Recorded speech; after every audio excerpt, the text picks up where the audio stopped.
आज आप सभी यहाँ इस प्रेस कॉन्फ्रेंस में आए हैं। आप सभी का स्वागत है। और हमारे बीच में एक परिचय है कर्ण प्रताप सिंह, जो विद्यार्थी परिषद और अपने छात्र जीवन में एक छात्र नेता के तौर पर काम करते हुए और आज एक सामाजिक जीवन में है। और इनके द्वारा जो बनाया गया है आयन फाउंडेशन, तो उसके कार्यक्रम के निमित्त आज आपको बुलाया गया है। और अभी हम जींद यूनिवर्सिटी के अंदर एक कार्यक्रम कर रहे हैं, तो छात्र नेता होने के नाते और आज समाज के अंदर जो ये काम कर रहे हैं तो वो काबिल तारीफ़ है। तो आज इनका यहाँ पहुँचने पर पहले तो हार्दिक अभिनंदन और स्वागत है। ये कुरुक्षेत्र में एक बहुत सफल कार्यक्रम करके आए हैं, इनको भी ढेर सारी शुभकामनाएं। और आगे भी इनके जिस यूनिवर्सिटी में विश्वविद्यालय में आज आगे कार्यक्रम है उनके लिए आगामी इनको शुभकामनाएं हमारी तरफ से। और अभी मैं अपने लाडले भाई कर्ण प्रताप सिंह को कहता हूँ कि आगे की वो प्रेस कॉन्फ्रेंस बताएं आपको इस कार्यक्रम के बारे में, कैसे कैसे जींद के अंदर यूनिवर्सिटी के अंदर एक सक्षम युवा देश की रीढ़ कैसे हो सकता है, और आपके जो सवाल जवाब होंगे वो बताएंगे। जी भाई। सभी पत्रकार बंधुओं के माध्यम से आपके सभी श्रोताओं का मेरा राम राम। साथियों, आज आपके समक्ष आने का एक मुख्य जो एजेंडा हम लेकर के आए हैं वो है हमारा सक्षम युवा देश की रीढ़। जो आयन फाउंडेशन के बैनर तले ये कार्यक्रम हम पूरे प्रदेश भर की यूनिवर्सिटीज़ के अंदर करने जा रहे हैं, जिसका पहला कार्यक्रम हमने कुरुक्षेत्र विश्वविद्यालय में किया था। और उसके बाद ये रथ इस कार्यक्रम का जींद यूनिवर्सिटी चौधरी रणवीर सिंह विश्वविद्यालय में आकर के रुका है। तो इस कार्यक्रम में भी बहुत से गणमान्य कुरुक्षेत्र यूनिवर्सिटी के तरह यहाँ पे भी बहुत से गणमान्य सामाजिक लोग हमारे इस कार्यक्रम में शामिल होंगे। और जहाँ तक बात है कि इस कार्यक्रम की आज समाज में ज़रूरत क्यों है, वो इसलिए है कि सक्षम युवा जो है हमारे देश का, वो वाकई में देश की रीढ़ है। देखिए साथियों, हमारे शरीर का कोई भी अंग, कोई भी हिस्सा टूट फूट जाता है, ख़राब हो जाता है, चोटिल हो जाता है, हम अपने आप को चला लेते हैं, काम चल जाता है हमारा।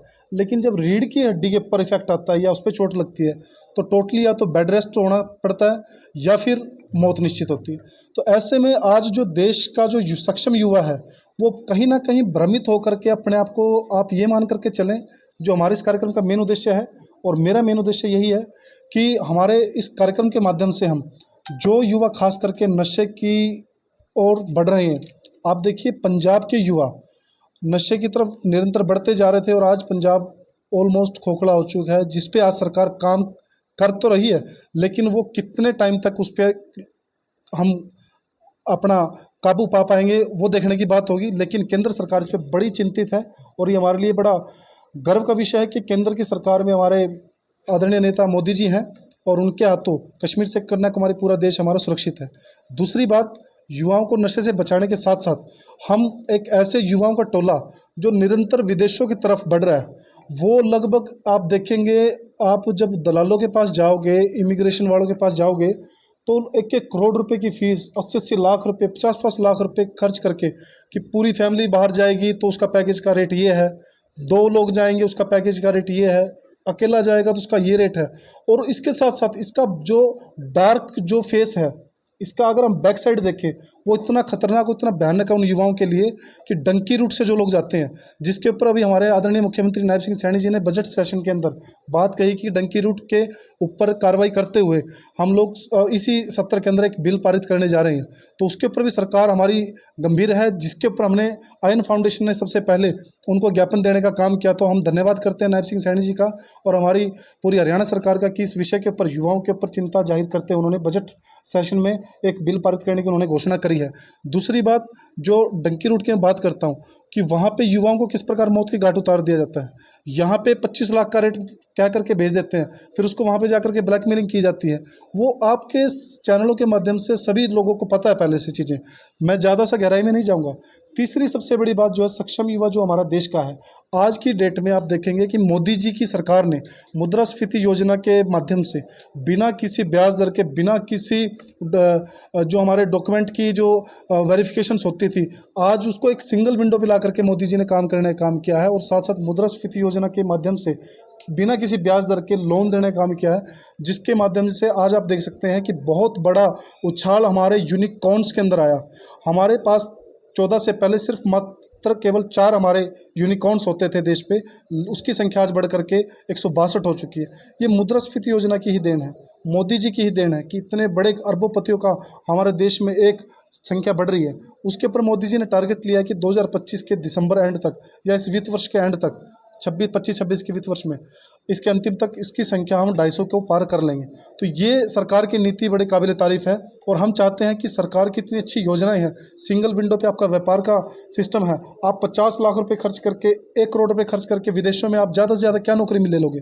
पेट्रोल पंप पे फ्यूल भरने वाला, वहाँ पे डिलीवरी बॉय बन जाओगे, पिज़्ज़ा डिलीवरी बॉय, या कहीं आप स्वीपर लग जाओगे, आप वॉचमैन लग जाओगे, आप कहीं चपरासी लग जाओगे, पीएन लग जाओगे। तो ऐसी व्यवस्थाओं में आप क्यों जा रहे हो? मैं आपके चैनल के माध्यम से युवाओं से आह्वान करता हूं और इस कार्यक्रम का उद्देश्य भी यही है कि आप लोग इस कार्यक्रम से जुड़ें और देश की आप धरा हो। आप देखिए, एक युवा जब चोटिल होता है या वो अपनी जान से हाथ धो बैठता है तो वो क्षति सिर्फ उसकी जान की या उसके परिवार की माल आने की क्षति नहीं है, वो क्षति वो देश की धरोहर है। असल में युवा वो देश के लिए अपने आप में एक अभिशाप बन करके जाता है, क्योंकि इतना करोड़ों रुपए बजट एक युवा को बचपन से लेकर के नौकरी देने तक का इतना पैसा खर्च करती है सरकार। अगर वो आज विदेश में जाता है या किसी दुर्घटना में उसकी मृत्यु होती है तो वो क्षति देश की धरा के ऊपर आती है। तो ऐसे में युवा साथियों की जो ज़रूरत है, इस देश को पहले है, हमारे समाज को पहले है। तो आपके चैनल के माध्यम से हमारे युवा साथियों से निवेदन है कि आप इस कार्यक्रम के माध्यम से आप अपनी अहमियत को जानें और 21 मार्च को सक्षम युवा देश की रीढ़ कार्यक्रम आयन फाउंडेशन जींद के चौधरी रणवीर सिंह विश्वविद्यालय के प्रांगण में डॉक्टर हरिचंद मिड्डा, स्वर्गीय डॉक्टर हरिचंद मिड्डा जी के ऑडिटोरियम में, उसमें हम ये करने जा रहे हैं। तो उसमें वाइस चांसलर सचदेवा जी भी रहेंगे, वहाँ के रजिस्ट्रार रहेंगे, हमारे अपने बनैन खाप के, हमारे सर्वजातीय खाप के राष्ट्रीय हमारे अध्यक्ष चौधरी रघुवीर नैन जी भी इसमें उपस्थित रहेंगे और हमारे अपने डॉक्टर डी विद्यार्थी जी भी इसमें रहने जा रहे हैं। हमारे बिंदर दनोदा जी हरियाणवी लोक कलाकार इसमें रहेंगे। डॉक्टर अवनीत विड़ा जी हमारे मानसिक स्वास्थ्य के विषय को लेकर के इसमें रहेंगे। बड़े भाई हमारे अजय राणा जी युवा नेता के तौर पे उसमें रहेंगे और मैं इस कार्यक्रम का अध्यक्षता के तौर पे उसमें उपस्थित रहूँगा जी। तो कितने युवा इसमें आ पाएंगे, क्या उद्देश्य है, युवाओं किस तरह से मोटिवेट कर पाएंगे आप ये जो सम्मेलन हो जाए? इस सम्मेलन के अंदर देखिए, युवाओं को अवेयरनेस प्रोग्राम है। ये अवेयरनेस प्रोग्राम बहुत पहले से समाज में स्थापित होने चाहिए थे, मगर जैसे जैसे हम आगे बढ़ रहे हैं हमें समझ में आ रही है, हम रिसर्च खुद कर रहे हैं, आयन फाउंडेशन खुद रिसर्च कर रही है। सबसे बड़ी रिसर्च हमने करी कि मानसिक स्वास्थ्य का हमने एक विषय ले रखा है जिसके ऊपर आज सरकार ने भी घोषणा करी है और हम लोगों की निरंतर मांग थी। सबसे पहला ज्ञापन भी हमने मनोहर लाल जी को मैंने दिया था अपनी टीम के साथ मिलकर के, वो था मानसिक स्वास्थ्य का विषय, जैसे नैतिक शिक्षा का विषय और हमारा कह लो कि आप गेम पीरियड जो स्कूल में अनिवार्य है, इसी तर्ज पे मानसिक स्वास्थ्य का विषय भी अनिवार्य स्कूलों में कॉलेजों में किया जाए। क्योंकि आप देखिए समाज में आप देखेंगे ऐसे ऐसे name fame intelligent IIT topper Sushant Singh Rajput की मैं बात करना चाहूँगा कि वो सुसाइड करता है। इतनी मतलब मानसिक विकृति के कारण कुछ ना कुछ तो दबाव रहा होगा। लेकिन आज का युवा देखिए, हमारी बहन बेटियों के बारे में मैं बात करता हूँ, कितने आज कोर्ट के अंदर केस लंबित है, जो हमारी बहनें कुछ सास कुछ कह दे, पति कुछ कह दे तो 2 मिनट में तलाक की अर्जी डाल देती हैं। तो इस समाज की बिगड़ती व्यवस्था के ऊपर चिंता का विषय है कि हमारे समाज में मानसिक स्वास्थ्य का जो विषय है स्कूलों में कॉलेजों में अनिवार्य कर देना चाहिए, ताकि वो सेशन के माध्यम से जो हमारे साइकोलॉजिस्ट होंगे, जिनको हम देसी भाषा में पागलों का डॉक्टर बोल देते हैं, उनकी आज असल में समाज में ज़रूरत है। और स्कूलों में कॉलेजों में फर्स्ट क्लास से लेकर के मैं कहता हूँ कि इसको सब्जेक्ट अनिवार्य सब्जेक्ट विषय वस्तु में जोड़ा जाए, ताकि मानसिक स्वास्थ्य उनका मजबूत हो। उनको बताया जाए कि भविष्य में आपके आने वाले ऑब्स्टेकल्स यही होंगे और उनसे आपको इस प्रकार से निजात पानी है। तो जब उनका मानसिक संतुलन मजबूत होगा तो निश्चित तौर पे विदेशों में जाने वाले युवाओं की संख्या में कमी आएगी। हमारे जो एक्सीडेंट हो रहे हैं, जो नशे की तरफ युवा बढ़ रहे हैं, उसमें उस संख्या में कमी आएगी। तो निश्चित तौर पे समाज एकजुट होकर के इस विषय पे लगे। ये अकेले आयन फाउंडेशन की कोई जिम्मेवारी नहीं है, समाज के प्रत्येक व्यक्ति की जिम्मेदारी है। वो कहते हैं कि समाज के अंदर से आपराधिक घटनाओं को अगर कम किया जा सकता है वो सिर्फ संस्कार के माध्यम से। सरकार तो उसके ऊपर कार्रवाई करवा सकती है, वो आपराधिक घटना के होने के बाद निर्धारित होता है। तो संस्कार जो है हमारे माता पिता के, अभिभावकों के, अध्यापकों के, ये बहुत बड़ी हमारी एक कड़ी है समाज को जोड़े रखने के लिए जी। जो सक्षम युवा आपका कार्यक्रम है, आपने बताया देश की रीढ़, जी। तो कैसे इससे क्या मंथन करके निकलेगा, क्या आप निकालना चाहते हैं, कैसे लोगों को कनेक्ट करना चाहते हैं, बताइए प्लीज। मैंने अभी आपको बताया कि आज अपने घरों में खाट पे पड़े पड़े हमारे युवा साथी हाथ में मोबाइल लेकर के कमेंट करते हैं कि फलाना व्यवस्था में खराबी है, इस चीज़ को हम दुरुस्त कर सकते थे। आप सरकार में कमियां निकालने के बजाय आप और किसी भी क्षेत्र में आप कमी निकालते हो, उसके बजाय आप उसमें खुद इनिशिएट कीजिए। किसने रोका? विश्व का सबसे बड़ा लोकतांत्रिक देश है हमारा, सरकारी हमारी तंत्र इतना मजबूत है कि हम उसमें युवाओं को आगे बढ़ा रहे हैं। तो इसी तर्ज पे हमने एक आयाम चलाया, युवा चला राजनीति की ओर। उसके माध्यम से हम युवाओं को राजनीति की ओर हम लेकर के आना चाहते हैं। कैसे युवाओं को? मोदी जी ने भी दिल्ली चुनाव के रिजल्ट के बाद कहा था कि युवाओं के ऊपर निर्धारित है कि आने वाली राजनीति हमारी कितनी साफ स्वच्छ हो पाएगी। तो ये बड़ा हम मेन एजेंडा मोदी जी की तर्ज पे हम ये लेकर के उनसे सीख लेकर के चल रहे हैं कि युवा चला राजनीति की ओर हमने आयाम चलाया। दूसरा हमने चलाया स्वस्थ गांव समृद्ध भारत। कोरोना काल के अंदर आप देखेंगे कि कितने लोगों के अंदर बीमारियों का हमने देखा, लोग सुसाइड की तरफ बढ़ रहे थे। तो हमने गाँव-गाँव जाकर के कार्यक्रम चलाया स्वस्थ गाँव समृद्ध भारत, जिसके तहत हमने मेडिकल कैंप लगाए और लोगों को आयुर्वेद से जोड़ने का हमने काम किया। तीसरा हमने सबसे बड़ा कार्यक्रम चलाया कि सबसे बड़ा जो कार्यक्रम जिसकी जरूरत थी, सक्षम युवा देश की रीढ़। युवाओं को अवगत कराया जाए कि उसकी भागीदारी अपने राष्ट्र के प्रति, अपने समाज के प्रति और विश्व का सबसे बड़ा युवा देश होने के नाते हमारी जिम्मेवारी बनती है पूरे विश्व और पूरे ब्रह्मांड के प्रति। तो हमारी जिम्मेवारियों को सुनिश्चित करने के लिए कार्यक्रम हमने चलाया है। तो इसमें युवा साथी, आपने पूछी संख्या कितनी रहेगी, संख्या मैटर नहीं करती। वहाँ पे आप जैसे पत्रकार महोदय के चैनलों के माध्यम से जो लोग वहाँ पे उपस्थित नहीं होंगे वो भी सुनेंगे। और अच्छी बात है कि आप लोग वहाँ पे आए। आपको आमंत्रित करता हूँ कि इतना बड़ा आप कार्यक्रम समाज तक पहुँचाएं, जिसकी आज हमें करंट टाइम पे ज़रूरत है। कितने सालों से आपकी फाउंडेशन में जुड़ा हुआ है? देखिए 2014 में हमने मुख्यमंत्री मनोहर लाल जी उस वक्त के होते थे, उनको हमने ज्ञापन दिया था और ज्ञापन में हमारी पहली डिमांड थी कि हरियाणा के अंदर स्पेशल टास्क फोर्स का गठन किया जाए और उस टास्क फोर्स के अंदर कोई किसी प्रकार के डिस्टर्बेंस ना हो, कोई सीनियर मोस्ट अधिकारी से परमिशन लेने की जरूरत ना पड़े। क्योंकि पहले ये होता था कि परमिशन लेकर के रेड मारी जाती थी। अगर जब तक परमिशन ना मिले, अलाउ ना हो, तो तब तक वो व्यापारी भाग जाते थे नशे की। तो अब वो व्यवस्था को चेंज किया गया। मनोहर लाल जी ने उस पर इनिशिएट करते हुए उसको ऑन किया प्रोजेक्ट को और डीजीपी को और सीआईडी को उनको रिपोर्ट दी और उनको उसके ऊपर अवगत करा करके उन पर कार्रवाई करने के लिए कहा। और उसका रिजल्ट ये फ्रूटफुल इतना रहा कि तब से लेकर के आज टिल डेट तक 5400 करोड़ से ज़्यादा का कारोबार नशे का हरियाणा सरकार ने निस्तनाबूद करने का काम किया है। उसमें आयन फाउंडेशन की बहुत अहम भूमिका रही थी। इस कार्यक्रम में आपके पिताजी कैबिनेट मिनिस्टर हैं, उनको नहीं बुलाया गया या किसी भी में कोई विधायक, कोई नेता नहीं बुलाया? देखिए ये सामाजिक ताने बाने से जुड़ा हुआ कार्यक्रम है, जहाँ पे हमारे बेदी जी की जरूरत की बात है। उनके आशीर्वाद से, उनकी सोच से, देखिए माँ बाप की ही सोच होती है बच्चों में और हम तो अपने माँ बाप की सीख लेकर के, उनके संस्कार लेकर के समाज में उतरे। तो निश्चित तौर पे बेदी जी की इसमें संलिप्तता रहेगी और जहाँ पे उनको मंच पे लाने की जरूरत होगी, निश्चित तौर पे युवाओं को एड्रेस करते हैं और वो भी अपने चैनलों के माध्यम से, अपने अपने कार्यक्रमों के माध्यम से युवाओं को जागरूक करने का काम करते हैं। उसी सोच को लेकर के समाज में हम आगे बढ़ रहे हैं। इस कार्यक्रम में कहीं संघ की भूमिका भी है? निश्चित तौर पे भाई अजय राणा जी बैठे हैं, मैं खुद कर्ण प्रताप सिंह हूँ, यहाँ पे जितने हमारे युवा साथी बैठे, कहीं ना कहीं हम संघ से पूर्व के दायित्वों पे रहे हैं। कोई प्रांत सह मंत्री रहा है, कोई एनईसी मेंबर रहा है, कोई किसी प्रकार से। लेकिन संघ की सोच जो थी हमारी, उस सोच को लेकर के, जो अखंड भारत का सपना था, उस सोच को लेकर के आज हम आगे बढ़ रहे हैं। और आयन फाउंडेशन भी संघ की आप एक उपज मान सकते हैं। आपका जो इन्विटेशन कार्ड है, इसके पीछे में स्पॉन्सर्ड बाय एक्वा एसिस प्रोडक्ट आपने लिखा है, क्या आपको ऐड की जरूरत है? ये क्या है एक्वा एसिस? देखिए एक्वा एसिस मेरा खुद का अपना पानी का ब्रांड है। वो इसलिए है क्योंकि देखिए धंधे की सबको जरूरत है, पेट सबके बंधा हुआ है और भूख सबको लगती है, तो कारोबार की ज़रूरत है। और भाजपा की सरकार है, बिल्कुल पारदर्शी सरकार है। इसमें किसी प्रकार की कोई दलाली सिस्टम नहीं है, किसी प्रकार की कोई व्यवस्था नहीं है जो समाज को शत विशत करे। यहाँ पे पूर्ण रूप से शुद्ध सरकार आप इसको मान सकते हैं। समाज के हित की, महिलाओं के हित की, हर प्रकार से युवा के हित की सरकार आप इसको कह सकते हैं। और मैं तो कहता हूँ कि ये अपने आप में पहली सरकार है जिसने हरियाणा ही नहीं, पूरे देश के अंदर कश्मीर से कन्याकुमारी तक ऐसी व्यवस्था स्थापित कर दी कि आज देश का प्रत्येक आदमी किसी भी रेलवे स्टेशन पे, किसी भी बस स्टैंड पे निडर होकर के घूम सकता है। और जहाँ पे कश्मीर में एक टाइम पे लोग, फिल्में बैन थी, आज वहाँ पे फिल्में बन रही हैं। मोदी जी ने एक ऐसा नारा दे दिया हमारे नौजवान सैनिकों को कि विदेश बॉर्डर पार से थोड़ी सी भी सरसराहट हो पत्तों की भी, तो आपके पास गोली बारूद की कसर नहीं रहने देंगे। ऐसे देश में आज हम रह रहे हैं। हमारा सौभाग्य कि हम ऐसे सरकार के अंदर हम अपना काम कर रहे हैं। इसमें कोई सक्षम युवा आपको मंच पर उस कार्यक्रम में नजर आएंगे जो सक्सेसफुल हैं इस फील्ड के? देखिए, इस हम हमारी एक पत्रिका है आईएन अभिव्यक्ति युवाओं के विचारों को समर्पित। उसमें हम युवाओं के विचार उसमें डालते हैं, आर्टिकल डालते हैं समाज के लिए कि कैसे समाज को आगे बढ़ाया जाए, और इसमें हम एक सक्सेस स्टोरी भी डालते हैं। तो इस पर जीरकपुर के एक युवा साथी हैं, उनका नाम मैं अभी नहीं लूँगा, वो इस कार्यक्रम में रहेंगे उपस्थित, और उस मैगजीन में भी उनकी सक्सेस स्टोरी रहेगी। तो सामान्य परिवार से उठ करके जो लोगों ने संघर्ष किया है और अपने आप को मजबूती दी है समाज के अंदर, ऐसे युवाओं को हम इसमें निश्चित तौर पर भागीदारी देंगे। और जितने आप यहाँ पे देख रहे हैं, ये सब परिवार से सक्षम युवा हैं, और ये सक्षम सोच जो है देश को निश्चित तौर पे मजबूत करने का काम करेंगे। हरियाणा के अंदर मासूम शर्मा का इशू चला हुआ है। वो कह रहे हैं कि मेरे मेरे गाने काटे हैं और जो मेरे लेवल के और जो कलाकार हैं उनके गाने नहीं काटे हैं।